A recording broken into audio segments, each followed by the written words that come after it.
ووالد وما ولد لقد خلقنا الإنسان في كبد أيحسب أن لن يقدر عليه أحد يقول أهلكت مالا لبدا أيحسب أن لم يره أحد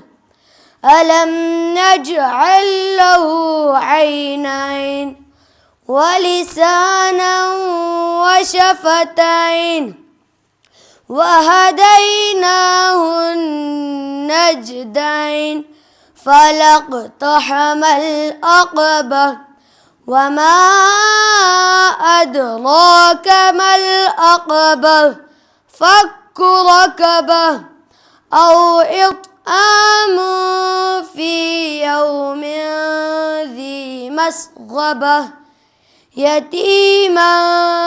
ذا مقربة أو مسكينا ذا متربة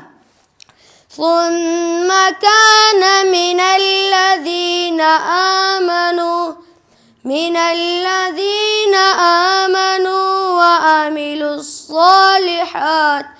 وعملوا الصالحات وتواصوا بالصبر وتواصوا بالمرحمة أولئك أصحاب الميمنة والذين كفروا بآياتنا هم أصحاب المشأمة عليهم نار مؤصدة صدق الله العظيم.